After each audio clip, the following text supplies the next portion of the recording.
Hello everyone, TJ here, and welcome back to another video. Today I want to talk a little bit about the Mines of Moria. We have finished the chapter, as you can see, and also I want to dive into the Balrog and what abilities will be really nice. So if you're ready, let's take a closer look.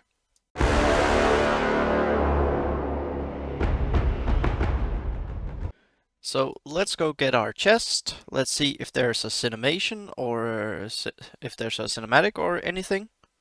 Huh, there's not. Kinda sad, but anyways, the door is open. Huh.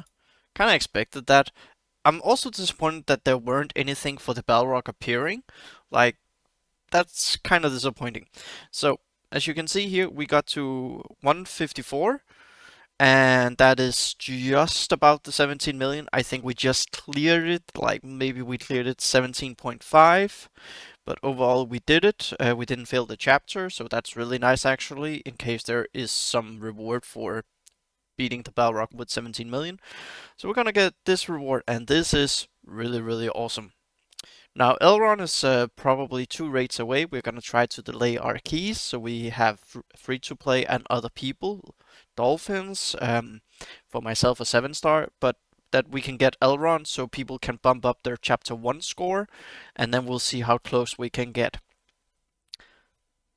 I hope that next raid we can push a little bit further, because now we've all tried the Balrog.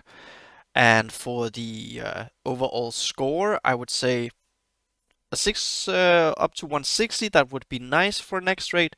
And then the raid after that, with Elrond being unlocked and people working on their squads, I would say across all chapters, getting to 170 would be very nice. And I still believe chest 4 is available before end of the year, because people are slowly getting their squads up and running, and everyone wants to get 6 Gandalf shards from every chapter. Chapter 1, Chapter 3 being the easiest, and then Chapter 2, and that also then kind of leads into the Balrog, because if you get 6 shards from every chapter plus these 15, that's 39 shards per raid. And if you manage to do that every raid, you get 4 to 5 raids a month.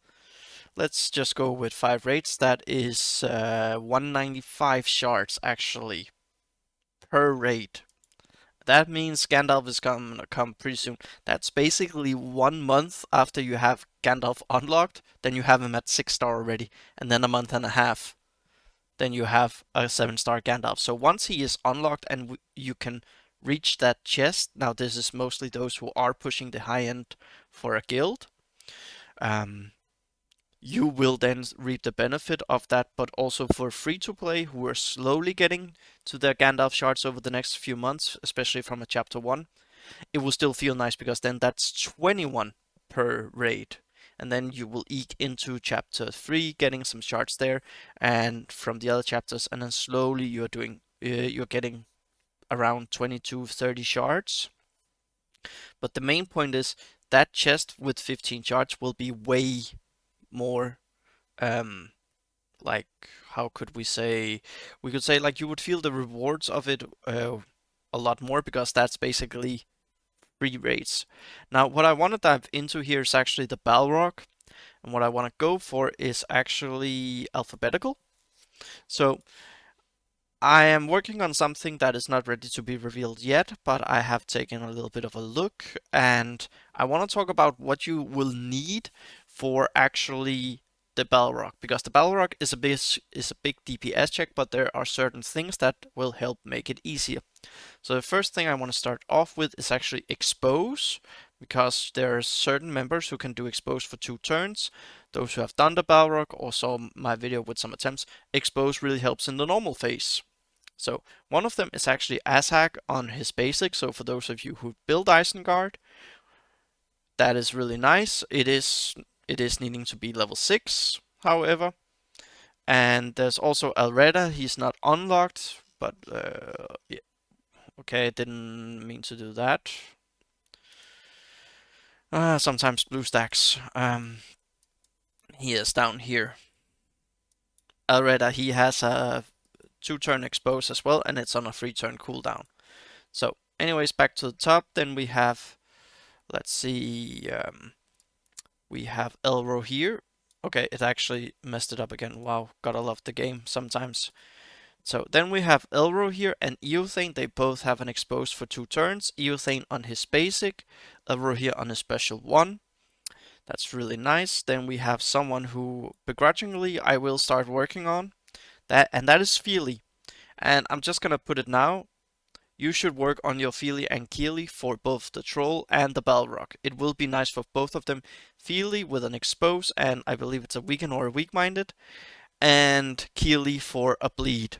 Now, bleed doesn't work on the Balrog, but it does work on the Troll, and also that expose is really nice if it lands on the Troll. So I would say the Dwarf duo, I would work on them, and actually overall, I would say work on dwarves. If you have Lord Balin at 5 stars, really good. If you spend on him, then that will actually help you a lot because Lord Balin has a lot of cleanse. But Feely and Keely would be very nice to work on. Now, another one who has exposed for 2 turns is actually Frodo, so Road to Rivendell. I know some people say when hell freezes over, they will build their R2R, but yeah, Road to Rivendell again will do pretty well. So then we have another one who's actually really good, and that is Gruho the Brute that we now everyone can collect.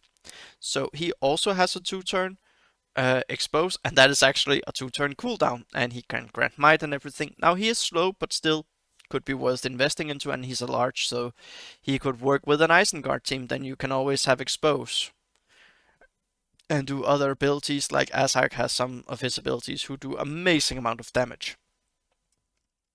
Now we have another one who also has exposed, and that is actually Morsha, but that is a 5 turn, I believe, and he does grant haste for 1 turn, but still, he does, however, call an assist. So there's also that from him. And then lastly, there is Yeftu. Yeftu also has a 2 turn expose, and he does great damage as well. So if you are looking for an expose, which I think you should have on your team, those I just mentioned, pick one of them for your teams. Yeftu goes with Haradrim. Morsha could go with an Eisenhard, so could Azak. Gruher, you could kind of fit him in. Then you have a Frodo for Road to Rivendell.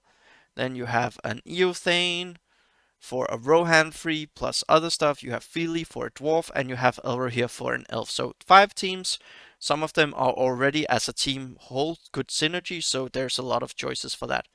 Now the next thing I want to be talking about is actually cleansing, because cleansing is also a big part of this.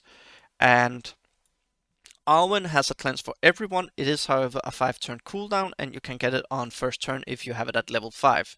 So again, nice synergy, but you need a lot of cleansing.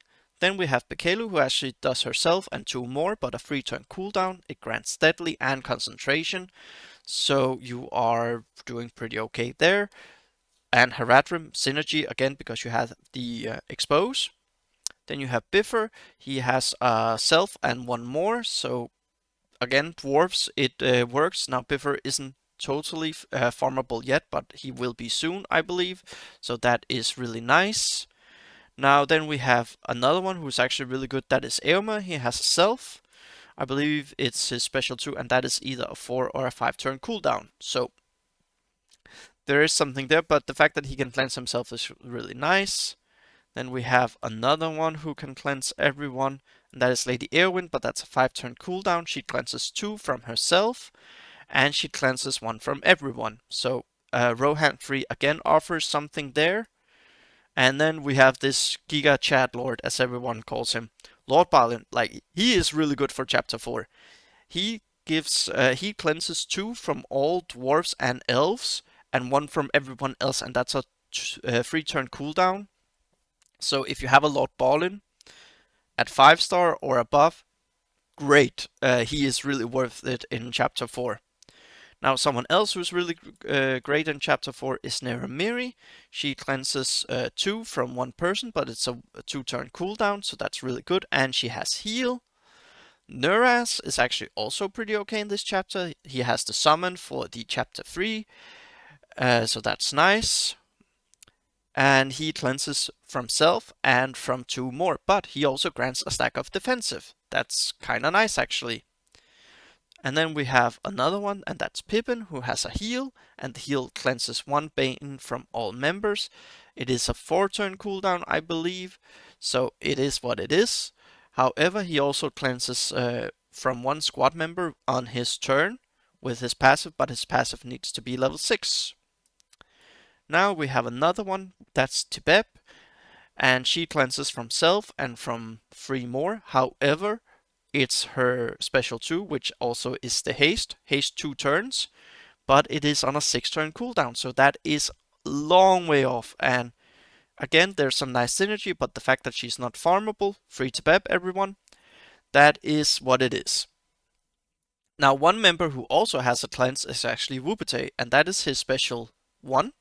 It's on a 3-turn cooldown, but he cleanses 3 Banes from himself. So, yeah, there's a lot of cleansing potential if you want to cleanse. I would say Lord Balin is definitely a way to go if you have him.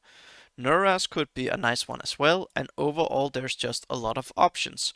So those are the things that I would recommend you to go for, like try to get some of these in. I would say get Neramiri in there, Pippin for Road to Rivendell, Erwin because you have probably a Rohan, most people have.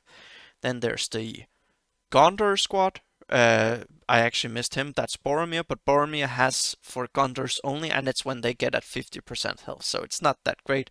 But there's a lot of different ones: Arwen, Bekelu, Bifur. So you could get 5 squads with nice synergy. Like there is probably, I would say dwarves, and dwarves is a top 5 overall rate team, but that is for a different video. Then there is Rohan free with some mix matching, so that's also okay. And Rohan free might irk into a top 5 team overall, especially for free to play, they will be there. Then there's Rivendell, there's Road to Rivendell, there's Haradrim, and yeah, your 5th squad is like mix and match, honestly. So, but there's a lot of stuff there. One could argue that a 5th squad could be Isengard for all 4 chapters, and then you slot in whomever you may need.